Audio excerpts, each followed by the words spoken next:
допомогти інвестувати в розвиток партії. Пане Сергію, натрапив на таку статтю. Хочу її вам коротко зачитати, і від того буде залежати наступне питання.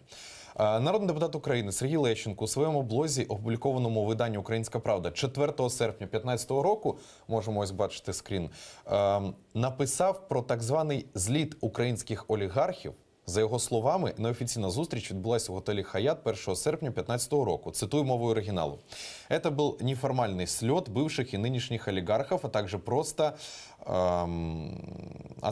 просто представителей крупного бизнеса, который состоялся в отеле «Хаят». Присутствовали Ренат Ахметов, Сергей Тарута, Виктор Пинчук, Василий Хмельницкий, Юрий Косюк. Часть участников специально сорвались с отдыха на эту встречу. Часть не долетела, как Константин Живаго, который делегировал свое доверенное лицо.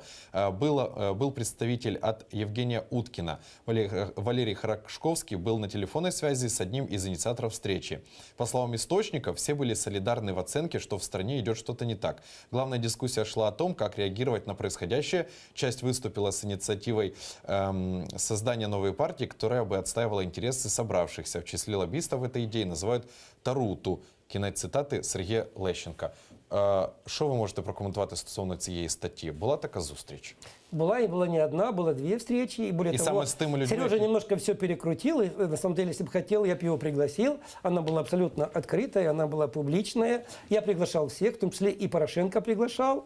Але не прийшов. Нет, конечно, не пришел. Более того, я там звонил Ложкину, чтобы пришел. Там олигархов было, на самом-то деле, там, может быть, 3 человека. А были представители крупного бизнеса, их было очень много. Поэтому там было больше 30 человек. Але це пов'язано з партією «Основа»? Нет, это не было вообще никакого отношения. Это была встреча как раз, чтобы все-таки озвучить, в том числе и олигархам, что если они бизнесмены, вот, а они зарабатывают на государственных потоках, то тогда должны думать о капитализации страны. То их бизнес зависит от капитализации страны. А если капитализация страны, то нужно все-таки договориться о том, что изменить правила, что они должны отказаться от монополии. Мы должны сделать новую, абсолютно другую конструкцию нашей страны, где не было бы ни государственных, ни частных монополий, где был бы привлекательный инвестиционный климат,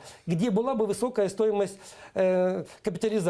Была первая встреча, была вторая встреча. Это потом, знаете, во что вылилось? Вылилось, коротко, будь ласка, эфирный час. Да, в заявление, в декларацию украинского бизнеса, которое назвал, в том числе, Гузар, лучшим документом за всю историю украинского бизнеса, где бизнес взял ответственность за то, что случилось, и договорился о том, что консолидирует свою работу над 2 очень важными темами. Первое – это доктрина развития Украины, это стратегия, чем мы занимались, и я занимался лично, и новый общественный договор.